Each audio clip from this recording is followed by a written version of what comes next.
ಇವತ್ತು ವಿಧಾನಸಭೆ ಸಭಾಧ್ಯಕ್ಷ ಹಾಗೇನೆ ಪರಿಷತ್ ಸಭಾಪತಿ ಆಯ್ಕೆ ಪ್ರಕ್ರಿಯೆ ನಡೆದಿದೆ. ಸ್ಪೀಕರ್ ಆಗಿ ಜಿಎಸ್ ಪಾಟೀಲ್ ಅವರು ಅವಿರೋಧವಾಗಿ ಆಯ್ಕೆ ಆಗಿದ್ದಾರೆ.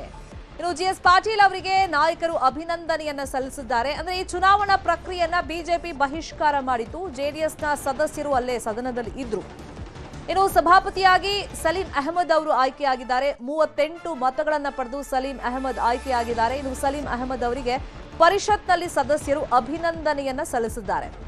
ವಿಧಾನಸಭೆಯಲ್ಲಿ ಸ್ಪೀಕರ್ ಆಯ್ಕೆ ವಿಚಾರ ಪ್ರಸ್ತಾಪ ಆಯಿತು. ಹೈಕಮಾಂಡ್ನಿಂದ ಹೆಸರು ಪ್ರಸ್ತಾಪ ಮಾಡಿದ್ದಕ್ಕೆ ಬಿಜೆಪಿಯವರು ಕೆಂಡಾಮಂಡಲಗೊಂಡಿದ್ದಾರೆ. ಅಂದ್ರೆ ಲೆಟರ್ ಹೆಡ್ನಲ್ಲಿ ಸ್ಪೀಕರ್ ಆಯ್ಕೆ ಮಾಡಿದ್ದಾರೆ, ಸಭಾಪತಿ ಆಯ್ಕೆ ಹೆಸರು ಅಂತೇಳಿ ಸೂಚನೆಯನ್ನ ಕೊಟ್ಟಿದ್ದಾರೆ.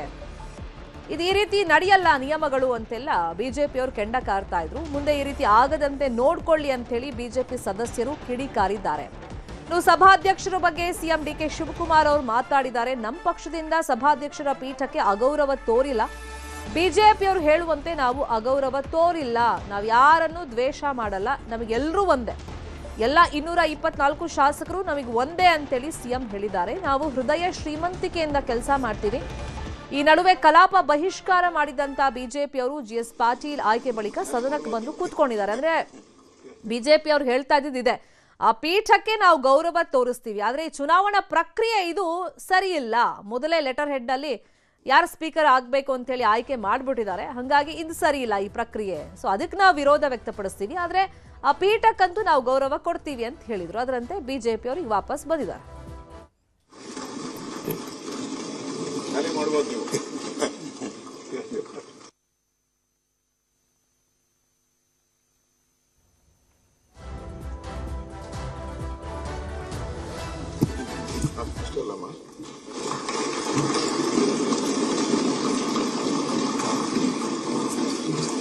ಒಳ್ಳೆಯದಾಗಲಿ ಸರ್. Thank you sir.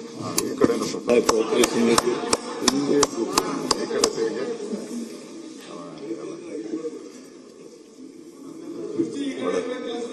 ಒಳ್ಳೆದಾಗಲಿ. ತಲೆನ ಹಿಂಗೆ ತಿರ್ಸ್ಬಿಟ್ಟಿದ್ದೀನಿ. ತಿಳಿಸ್ಕೊಡಿ ಎಲ್ಲ ಸಮಾಧಾನ.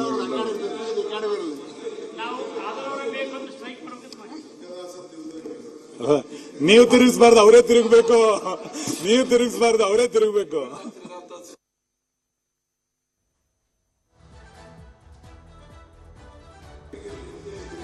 ಇವತ್ತು ಮಾನ್ಯ ಶಿವಕುಮಾರ್ ಅವರು, ಗೌರವಾನ್ವಿತ ಶಿವಕುಮಾರ್ ಅವರು ಪ್ರಸ್ತಾವ ಮಾಡಿದ್ರು. ಕಾಂಗ್ರೆಸ್ ಲೆಟರ್ ಹೆಡ್ ಅಲ್ಲಿ ತಮ್ಮ ಹೆಸರು ಬಂದಿದೆ. ಕಾಂಗ್ರೆಸ್ ಲೆಟರ್ ಹೆಡ್ ಅಲ್ಲಿ ಬರಲಿ, ಡಿ ಕೆ ಶಿವಕುಮಾರ್ ಹೆಸರು ಬರಲಿ, ಉಳಿದವ್ರು ಯಾರು ಜಮೀರು ಯಾರದೇ ಬೇಕಾದ್ರೆ ಬಂದ್ಗಡ್ಲಿ, ಆದ್ರೆ ತಮ್ಮ ಹೆಸರು ಕಾಂಗ್ರೆಸ್ ಲೆಟರ್ ಅಲ್ಲಿ ಬಂದಿದ್ದು ಒಂದು ಒಳ್ಳೆ ಸಂಸ್ಕೃತಿ ಅಲ್ಲ ಅದು. ಯಾಕಂದ್ರೆ ವಿಧಾನಸಭಾ ಅಧ್ಯಕ್ಷರಿರ್ಬೋದು, ಉಪಾಧ್ಯಕ್ಷರಿರ್ಬೋದು, ಇದು ಸಂವಿಧಾನದ ಒಂದು ಆಶಯಗಳನ್ನ ಎತ್ತಿಡಿಯುವಂತ ಉನ್ನತ ಸ್ಥಾನದಲ್ಲಿರ್ತಕ್ಕಂಥ ಪೀಠ. ನಾವು ಇದನ್ನ ಸಣ್ಣ ವಿಚಾರ ಅಂತ ನಾವೇನು, ಅವರು ಸಣ್ಣದು ಅಂತ ಹೇಳಿದ್ರು. ಇದು ಸಣ್ಣ ವಿಚಾರ ಅಲ್ಲ. ಈ ಲೆಟರ್ ಹೆಡ್ ನಮ್ ಸಮಸ್ಯೆ ಅಲ್ಲ. ಈ ಲೆಟರ್ ಹೆಡ್ ಇಂದ ಇರ್ತಕ್ಕಂಥ ಭಾವನೆ ಇದೆಯಲ್ಲ, ಸಂದೇಶ ಇದೆಯಲ್ಲ, ಅದು ಇಂಪಾರ್ಟೆಂಟ್. ಈ ಲೆಟರ್ ಹೆಡ್ ಇಂದ ಇರುವಂತ ಸಂದೇಶ ಬಹಳ ಇಂಪಾರ್ಟೆಂಟ್. ಒಂದು ರಾಜಕೀಯದ ಪಕ್ಷದ ಲೆಟರ್ ಹೆಡ್ ಅಲ್ಲಿ ಪ್ರಕಟಿಸಿದಾಗ ಜನಕ್ಕೆ ಏನ್ ಅನ್ಸ್ತೈತೆ? ಜನಕ್ಕೆ ಗೊತ್ತಿರುವಂತದ್ದು ಮುಖ್ಯಮಂತ್ರಿ, ಮಂತ್ರಿಗಳು ಇವರೆಲ್ಲರೂ ಕೂಡ ಕಾಂಗ್ರೆಸ್ ಪರವಾಗಿ ಬಂದಿರೋರು, ಕಾಂಗ್ರೆಸ್ ಅವರು ಅಂತ ಗೊತ್ತಿದೆ.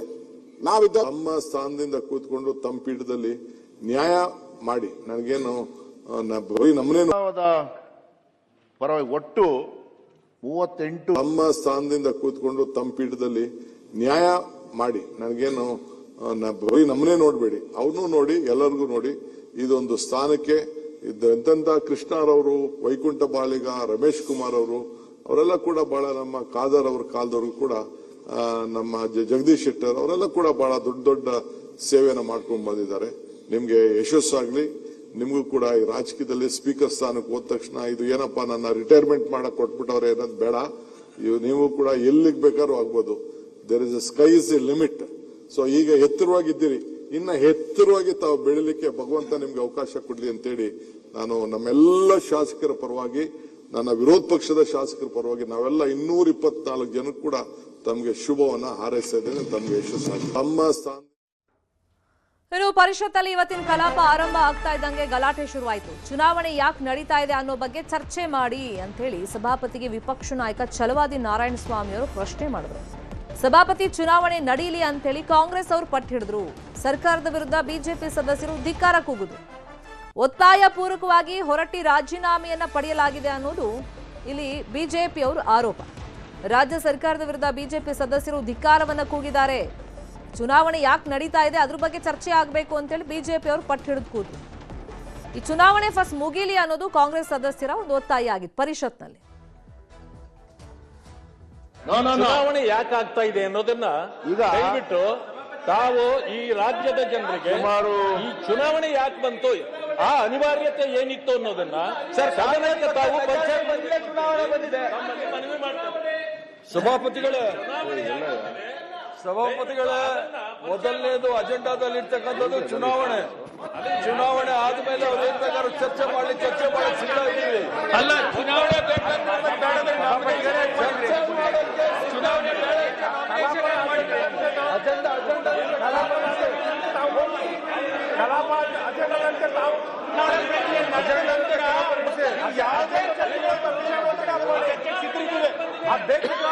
ಚರ್ಚೆ ಮಾಡಿ ಆ ಚರ್ಚೆಗೆ ನಾವು ಉತ್ತರ ಕೊಡ್ತೇವೆ.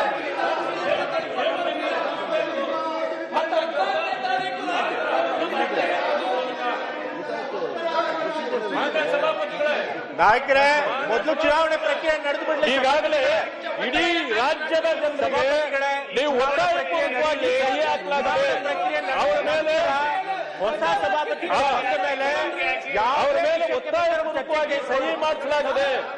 ಇದಕ್ಕೆ ಆ ಕಾರಣಕ್ಕೆ ಯಾಕೆ ಅನ್ನೋದನ್ನ ತಾವು ಚುನಾವಣೆಗೆ ತಾವು ತಿಳಿಸಬೇಕು ಅಂತ ಹೇಳಿ ನಾವು ಮನವಿ ಮಾಡ್ತಾ ಇದ್ದೇವೆ. ಸ್ವೀಕೃತ ಆಗಿದ್ದಾವೆ. ಮಾನ್ಯ ಸಭಾಪತಿಗಳೇ, ಇದನ್ನ ಸದನಕ್ಕೆ ತಿಳಿಸಬೇಕು. ಈಗ ಮಾನ್ಯ ಹೊರಟ್ಟಿ ಅವರ ಹಾಗೂ 7 ಪ್ರಸ್ತಾವಗಳು ಹೆಸರನ್ನು ಸಭಾಪತಿಗಳೇ ಸೂಚಿಸುತ್ತವೆ. ಇದು ಸರಿಯಲ್ಲ. ಇದು ಸದನಕ್ಕೆ ತಾವು ತಿಳಿಸಿಕೊಡ್ಬೇಕು. ಸಲೀಂ ಅಹಮದ್ ಅವರ ಹೆಸರಿನಲ್ಲಿ ಬಂದಿರುವ 5 ಪ್ರಸ್ತಾವಗಳನ್ನ ಅಥವಾ ಮೊದಲಿಗೆ ಅಂತಕ್ಕಂಥದ್ದನ್ನ ಮೊದಲಿಗೆ ದಯವಿಟ್ಟು